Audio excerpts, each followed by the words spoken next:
तो क्या ये समाजवादी पार्टी का लहर है जिसको देखते हुए स्वामी प्रसाद मौर्य बीजेपी छोड़ समाजवादी पार्टी में शामिल हुए? कहा ऐसा जा रहा है, सूत्रों के हवाले से ये भी खबर आ रही है कि 13 विधायक और 3 मंत्री को लेके सपा में शामिल हो सकते हैं श्री मौर्य। क्या ये सियासत, ये चाल जो समाजवादी पार्टी चल रही है वो कितना सफल होने वाला है? कहते हैं कि एक बार जब कोई मंत्री विधायक हो जाता है तो जनता दूसरी बार करारी जवाब देती है। नमस्कार, मैं मानस पांडे जुड़ चुका हूं आपके साथ मानस धारा से। विधानसभा चुनाव 2022 सबकी इंतज़ार ख़त्म, आचार संहिता भी लागू हो चुका है, नेताजी लोगों का लगातार फेरबदल जारी है। जी हाँ, मैं बात कर रहा हूँ पडरौना विधानसभा सदर विधायक श्री स्वामी प्रसाद मौर्य की।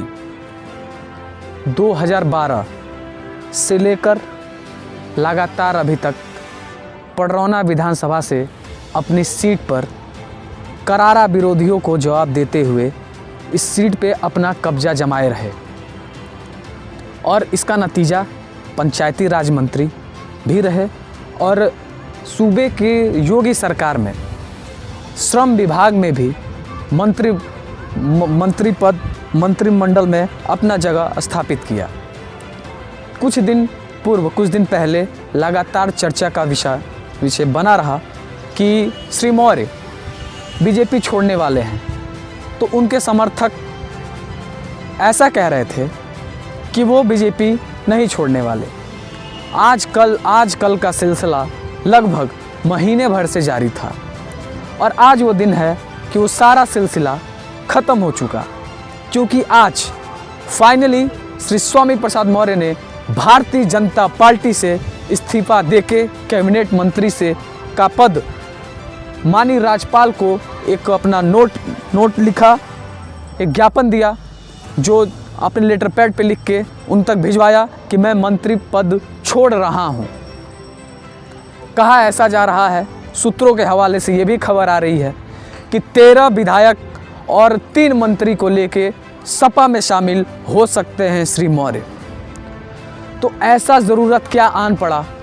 मीडिया से बात करते हुए स्वामी प्रसाद मौर्य ने ये कहा है कि पिछड़ा, दलित, वंचित, किसान जिनके नेता वो कहे जाते हैं, इनके वो बड़े नेता कहे जाते हैं, उनके पे लगातार शोषण देख मैं भारतीय जनता पार्टी और उनके मंत्रिमंडल से इस्तीफा देता हूं।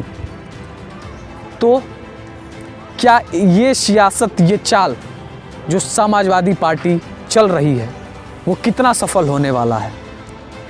कहते हैं कि एक बार जब कोई मंत्री विधायक हो जाता है तो जनता दूसरी बार करारी जवाब देती है। बसपा से रहे विधायक, फिर भारतीय जनता पार्टी के जो मोदी लहर जिसको कहे थे, मोदी लहर में भी श्री मौर्य पडरौना से अपना सीट सुरक्षित किए। तो क्या ये समाजवादी पार्टी का लहर है जिसको देखते हुए स्वामी प्रसाद मौर्य बीजेपी छोड़ समाजवादी पार्टी में शामिल हुए? सोशल मीडिया पे लगातार अखिलेश यादव के साथ इनका फोटो वायरल हो रहा है और संभवतः ऐसा कहा जा रहा है कि आज वो पार्टी की सदस्यता ग्रहण कर लेंगे। इतना बड़ा फेरबदल, कितना नुकसान भारतीय जनता पार्टी को इस कदम से होने वाला है? क्या भारतीय जनता पार्टी की कमर तोड़ देगी ये स्वामी प्रसाद मौर्य की नीति? कितना तैयार है भारतीय जनता पार्टी इस परिस्थितियों का सामना करने के लिए? या फिर जो इनका सीट है ये सीट भी नहीं बचा पाएंगे? लगातार जनता के मन में एक ऐसा प्रश्नवाचक चिन्ह बन चुका है जिनका पहलू समझना बहुत ही मुश्किल ही नहीं, नामुमकिन कहेंगे। समाजवादी पार्टी की सरकार कहती है 22 में अखिलेश, 22 में बाइसिकल। समाजवादी पार्टी की माफ़ी चाहूँगा, भारतीय जनता पार्टी जब योगी आदित्यनाथ से एक सहयोगी मीडिया चैनल ने पूछा कि आज तक ऐसा नहीं हुआ कि 2 बार इन 35 सालों में किसी की सरकार बनी हो, तो बहुत मुस्कुराते हुए योगी आदित्य ने ये जवाब दिया कि फिर से भारतीय जनता पार्टी की सरकार बनने जा रही है। तो किस समीकरण को देख के ये नेता भारतीय जनता पार्टी को छोड़ के और ये समाजवादी पार्टी में शामिल हुए। पहला पहलू। दूसरे पहलू की बात करता हूँ उनकी सुपुत्री संघमित्रा मौर्य जो बदायूं से सांसद हैं। उनको भारतीय जनता पार्टी की क्या सदस्यता जो है वो लगातार बनी रहेगी या फिर वो भी अपना भारतीय जनता पार्टी का सदस्यता छोड़ समाजवादी पार्टी में अपने पिता के साथ सम्मिलित होंगी। लगातार एक बहुत ही बड़ा सियासी सत्ता का संग्राम जिसको कहते हैं वो उत्तर प्रदेश में हाई वोल्टेज के साथ बिल्कुल ही जारी हुआ है।